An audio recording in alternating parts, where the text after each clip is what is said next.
morning guys. Punta na naman ulit tayo ng palengke. Bibili na naman ng ulam. Kasama ko pala yung sister ko. Hi Beng. Ayaw niya kasi magtanggal ng face mask. Mano kasi daw maalikabok kami sasakyan. Yung pupunta ka na lang ng palengke pero nakaano ka pa. Grabing outfit ngayon ni Queen of Vlog. Pupunta lang ng palengke pero yung outfitan ko naku pang shopping. Tingnan nyo. Laki na nga bilbil ko. Huwag nyo na nang intindihin eh. Binibinta ko na nga yan eh. Wala naman bumibili ng bilbil ko.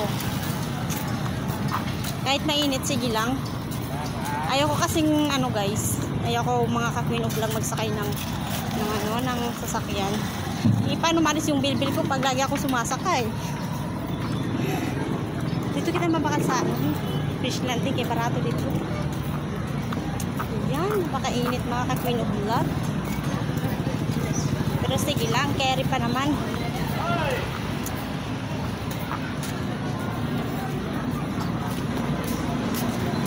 Bisitahin nyo na lang ako dito sa Aloy Masbate pag gusto nyo.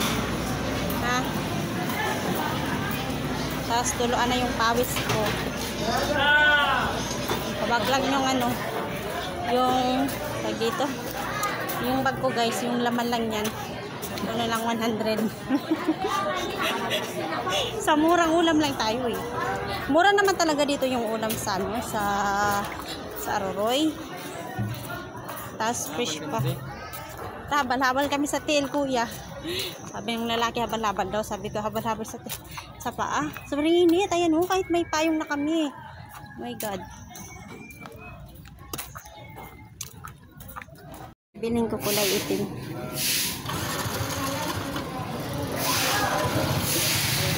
Isang kilo yung binili ko. Maganda sa manok. Ado lang ba sa manok?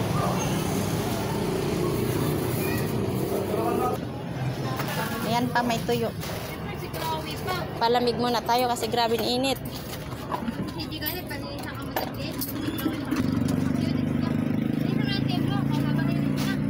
Sobra talagang init oh, tingnan nyo. Pero may may dampog. Hindi ka alam sa Tagalog kung ano yung dampog. Basta may cloud. Sa English, cloud. Sobrang init ngayon oh. Bibili muna ako guys ng RDL po. RDL po number 3. Pera. Pera. Anaman na lang. Ayan guys, yung nabili kong ulam kanina sa palengke. Mahaba yung tuka niya. Ito naman yung kapatid ko naghahiwa ng siya yung naghahiwa ng ganyan. O diba, madami na siya. Sobra-sobra na talaga to.